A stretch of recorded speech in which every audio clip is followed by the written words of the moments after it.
Olá, bom dia, boa tarde e boa noite. Eu passei essa questão de direito tributário e agora eu vou fazer a resolução dela. Mas antes vou me apresentar.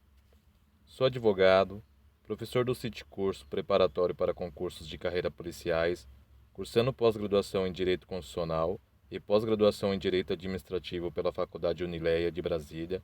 Fui servidor público federal no INSS, primeiro colocado para fiscal de tributos no município de Barueri e primeiro colocado para analista financeiro no Instituto de Previdência no município de Jandira. Sem mais delongas, vamos à resolução da questão. Vamos ler o enunciado. Marque a opção correta. Estando em curso uma execução fiscal, a propositura de uma ação anulatória é: a. Possível, dependendo do depósito integral em dinheiro do valor executado. Alternativa B. Impossível, pois o contribuinte deverá opor embargos. Alternativa C. Inócua, uma vez que o contribuinte não se furtará aos ônus da execução. Alternativa D. Possível e até suspendendo em face do executado a ação penal tributária. E alternativa E. Possível, mas a suspensão da exigibilidade do débito só se fará mediante a prova do depósito integral do seu valor. Eu quero fazer uma observação antes sobre o que seria a execução fiscal. A execução fiscal é uma ação judicial que é feita pela Fazenda Pública.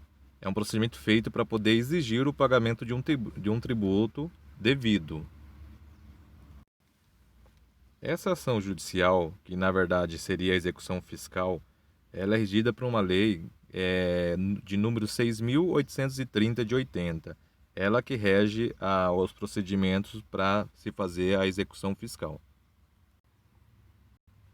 Uma outra coisa que eu quero pontuar seria o que seria uma ação anulatória.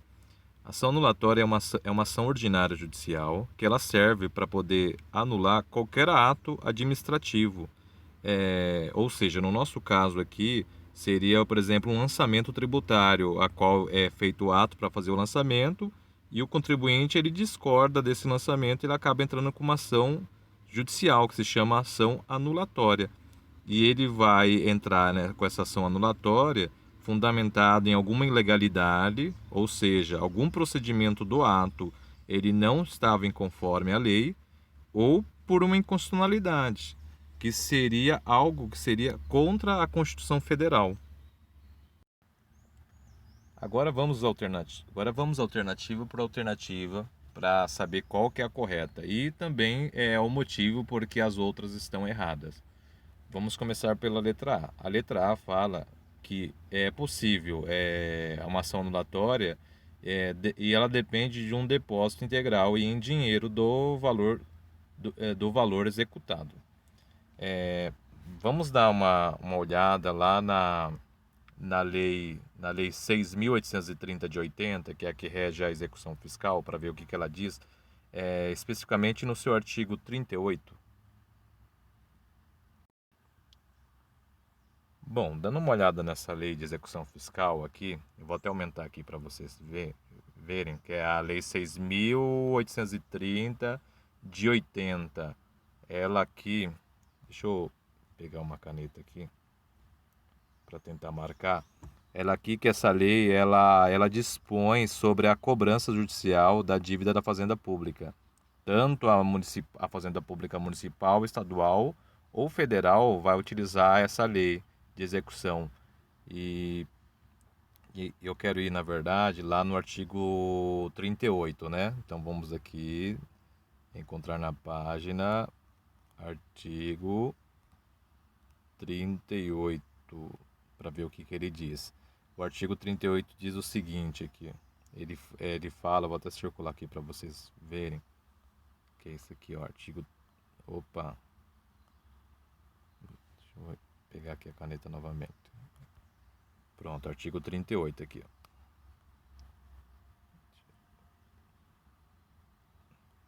Nossa, não tá dando certo aqui, me desculpa.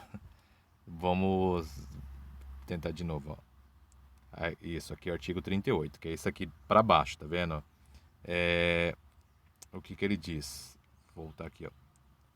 Ó, a discussão judicial da dívida ativa da fazenda pública só é admissível em execução na forma desta lei, salvo as hipóteses de mandado de segurança, ação de repetição de débito e ação anulatória.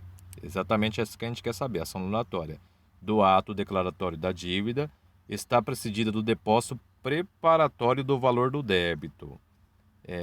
E monetariamente corrigido é acrescido dos juros e multa de mora e demais encargos. Mas eu quero que vocês vejam uma situação aqui. Ele estava falando que precisa ter um depósito, tá vendo, para poder propor a ação, depósito do valor. Só que o que acontece?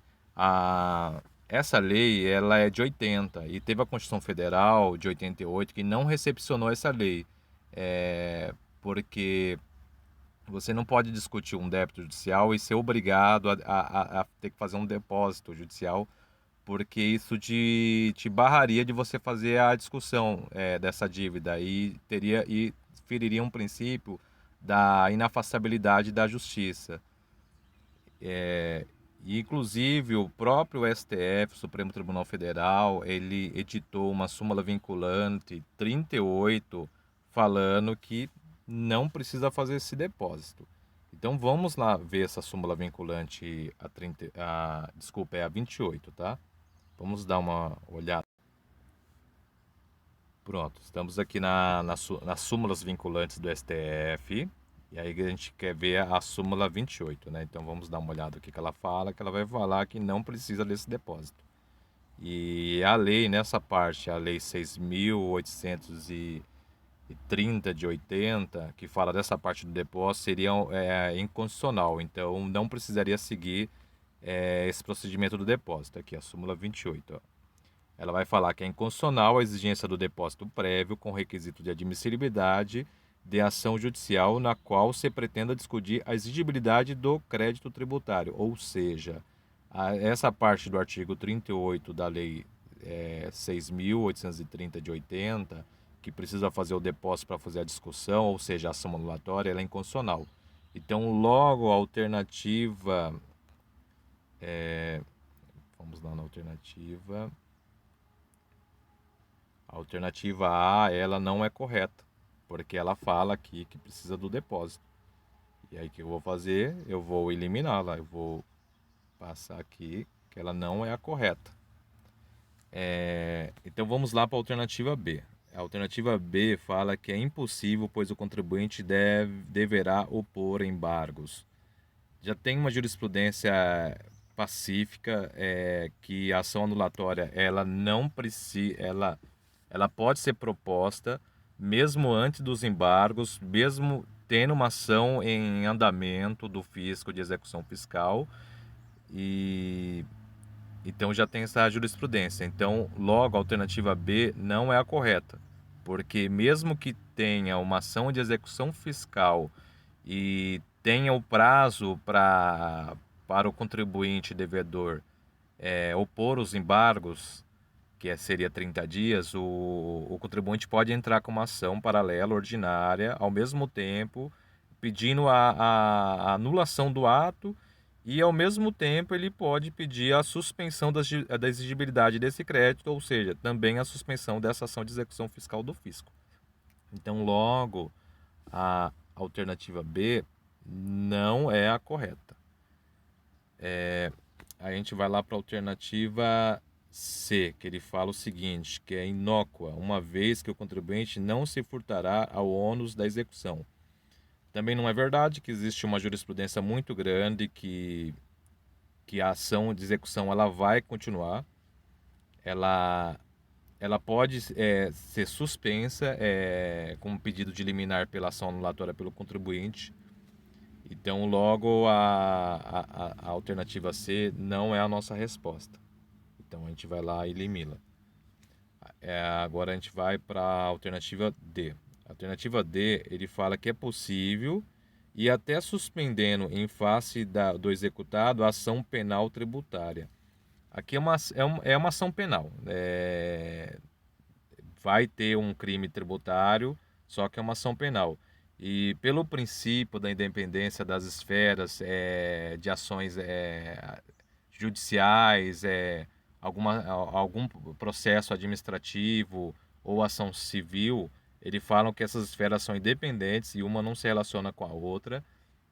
Então, nesse caso aqui, por ação ser independente, não vai causar a suspensão da ação penal tributária. Então, logo, a alternativa D também não é a correta. Então, vai nos sobrar a alternativa E, só pode ser ela.